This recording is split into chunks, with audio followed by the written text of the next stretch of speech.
这次千里迢迢的越过南中国海来到名都鲁，就是为了这碗干盘面。OK， 开玩笑的，那是我对沙捞越的唯一印象。它其实没什么特别，对沙捞越人来说，就好像是槟城的福建面、马六甲的鱼饺面一样，是一个在日常生活里不会缺席、生活在外的游子会常想念的成长回忆。我的第一次东马之旅就献给了名都鲁。有人问为什么是名都鲁呢？其实这次是因为受主办单位 SAKDA 的邀请，我以自媒体的身份来到这里，参与第4届沙捞越国际越野大露营。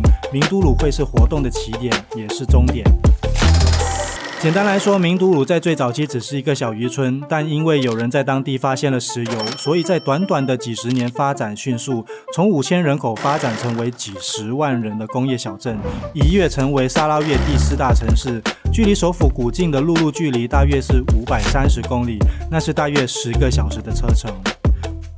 既然名都鲁不是一个以旅游业为发展的地方，那么这个据说每年游客人数不到1万的小镇，还会有什么吸引外地人前来的原因呢？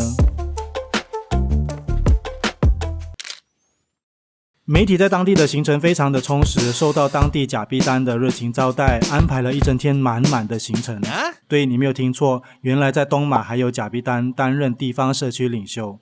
名都鲁在19世纪已经有华人的踪迹，但在上个世纪70年代初，随着福州人搬来这里，导致早期以潮州人为主的华裔人口结构产生了改变。像这家茶餐室已经有30年的历史，我们一天的行程就从这里开始，桌上满满的都是福州味。这对于自小在粤菜、闽南菜和爸爸娘惹料理文化背景长大的自己来说，算是一次蛮新鲜的尝试。这座百年大伯公庙福德寺更是见证名都鲁华人历史的变迁。据说中国并没有大伯公庙，而是当年中国南来拓荒的善信在中国请下了土地神，后来就成为善信口中的福德正神大伯公，负责管理山川河流的植物，也会赐财给善信，所以常年香火鼎盛。来到名都鲁，无论如何都要先来这里拜个码头。巴萨大木名都鲁其实就在大伯公庙的斜对面，跟中央市场不一样的是，那是以原住民食材为主的市场。有没有想过在菜市场里面喝酒呢？我就在这里开启了微醺模式，一连喝了2杯原住民酿制的米酒，酒精浓度据说只有30几%，感觉不会比在蒙古和吉尔吉斯斯坦喝的 vodka 来的烈。然后还有这个硕耳虫，之前在把生 Playground 的沙捞越活动中品尝过油炸的版本。至于这个活生生的，我觉得自己年纪越大胆量越小，所以还是把机会让给其他人去尝试吧。不过话说回来，硕耳虫并不便宜，那到底要吃多少只才能有饱足感呢？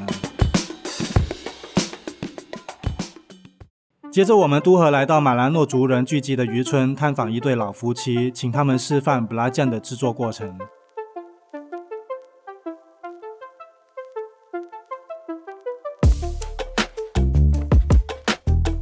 布拉酱对于马来西亚人来说其实不会感到陌生，然而让我感兴趣的是这里的房子设计。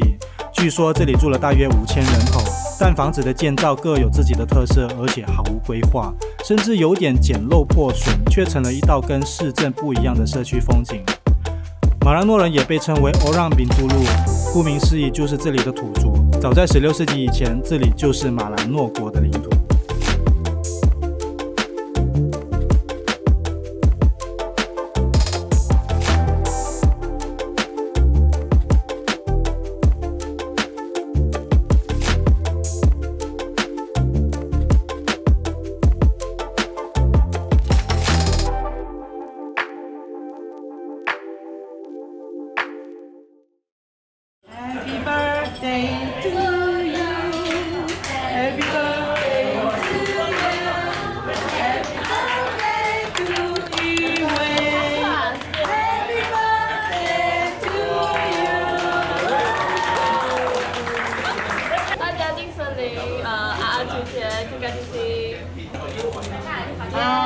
Okay, bring to someone, so it's your job, okay? Okay.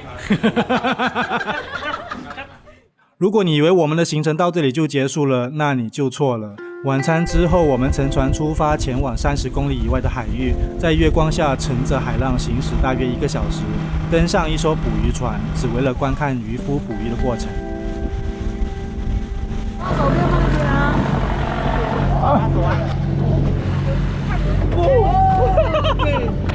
大概坐了1个小时的船，来到这一边。你们刚才看到的这些火是清火，不是灯啊。最主要是引什么？引从东来。它火照得很亮的时候，小鱼就来了，然后大鱼就吃那个小鱼了。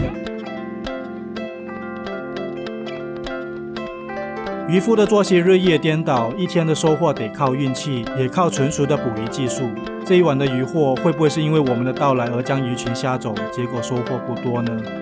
只不过这趟行程对一些容易晕车晕船的人来说非常的煎熬，这一整天吃进肚子里的食物恐怕就要报销了吧。OK， 马卡西，回家了各位，吃鸡脚了各位。吃不下了朋友。连自己也没有想到，这趟名都鲁1日游会是在一阵晕眩和呕吐当中画上句点。但这只不过是整趟旅程的前奏，接下来的4天3夜才是旅程真正挑战的开始。